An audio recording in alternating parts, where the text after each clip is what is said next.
Perkenalkan,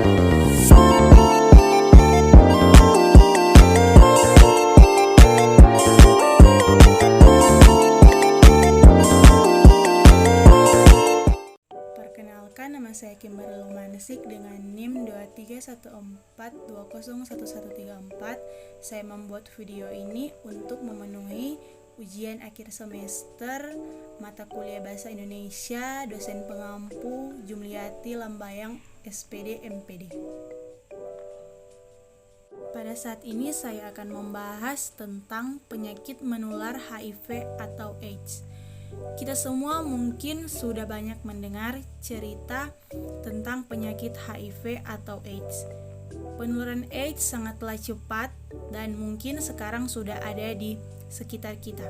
Penyakit AIDS merupakan suatu penyakit sindrom atau kumpulan gejala penyakit yang disebabkan oleh retrovirus yang menyerang sistem kekebalan atau perlindungan tubuh. Dengan rusaknya sistem kekebalan tubuh, maka orang yang terinfeksi mudah terserang penyakit-penyakit lain yang berakibat fatal, yang dikenal dengan infeksi oportunistik. Berikutnya kita akan membahas tentang penyakit menular atau penyakit AIDS. Penyakit AIDS adalah sindrom akibat defisiensi imunitas diketahui seluler tanpa penyebab lain, ditandai dengan infeksi oportunistik, keganasan, dan berakibat fatal. Munculnya sindrom ini erat singkatnya dengan berkurangnya zat kekebalan tubuh yang proses tidaklah terjadi seketika, melainkan sekitar 3-10 tahun setelah seseorang terinfeksi HIV.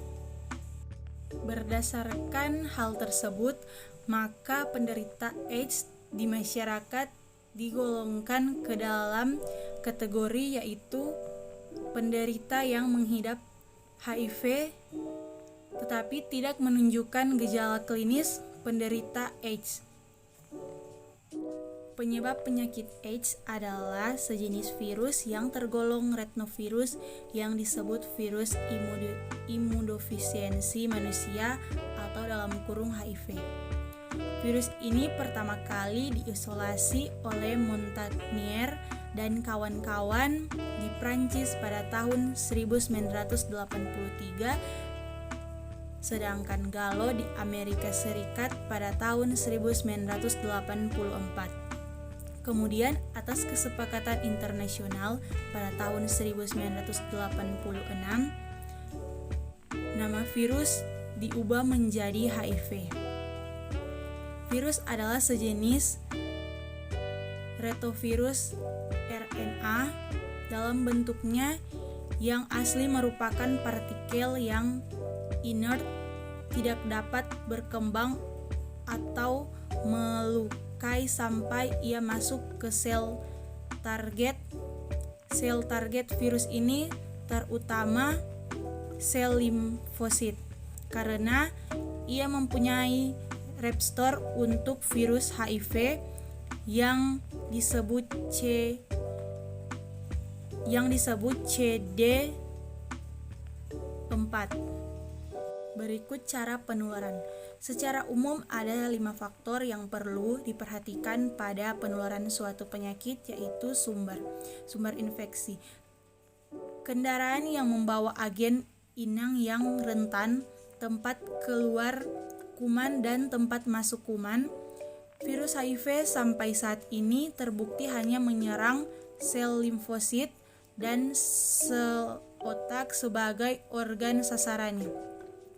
Virus HIV sangat lemah dan mudah mati di luar tubuh. Sebagai kendaraan yang dapat membawa virus HIV keluar dari tubuh dan menularkan kepada orang lain adalah berbagai cairan tubuh. Cairan tubuh yang terbukti menularkan diantaranya air mani, cairan vagina atau serviks, dan darah penderita.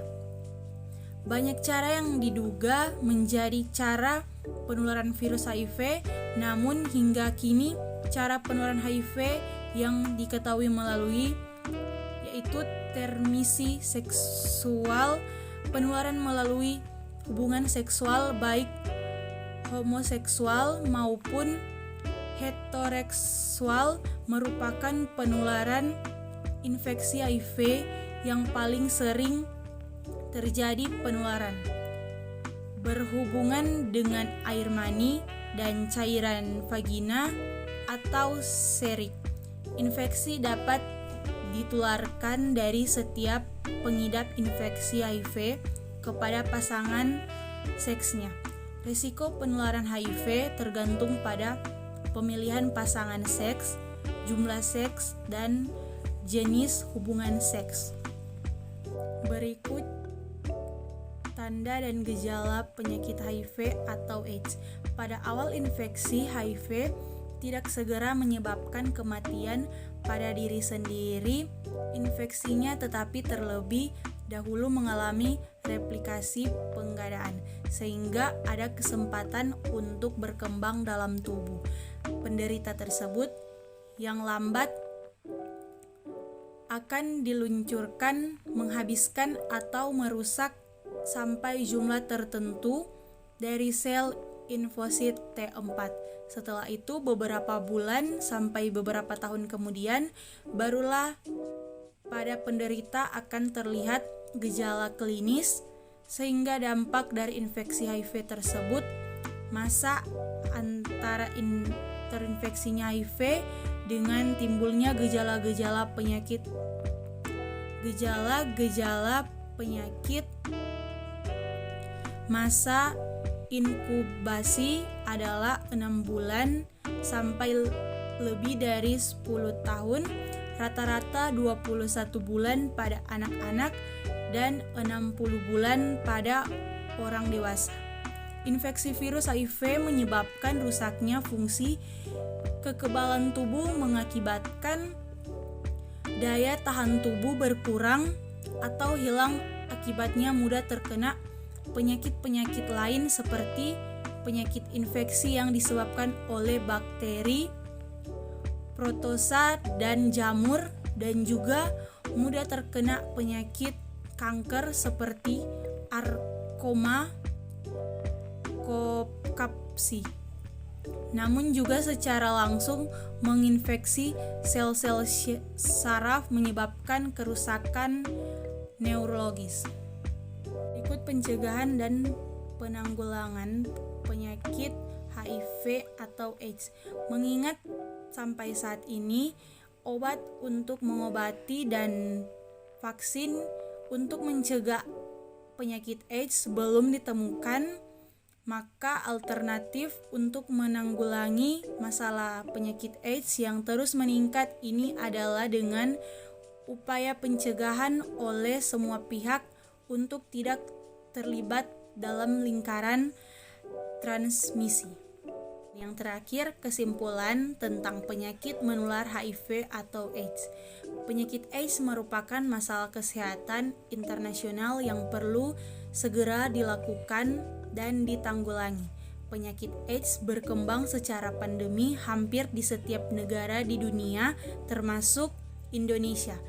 Epidemi yang terjadi meliputi penyakit AIDS, virus HIV, dan epidemi reaksi atau dampak negatif di berbagai bidang seperti kesehatan, sosial, ekonomi, politik, kebudayaan, dan demografi.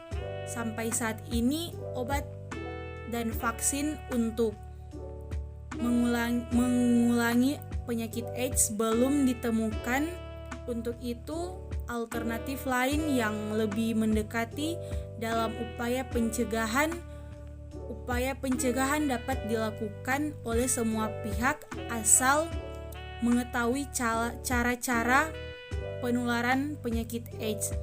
Penularan AIDS terjadi melalui hubungan seksual orang tua dan transplasental, sehingga upaya pencegahan perlu diarahkan untuk mengubah perilaku masyarakat seksi, terutama yang memiliki resiko tinggi. Sebelum ibu hamil, perubahan perilaku dilakukan dengan penyuluhan kesehatan.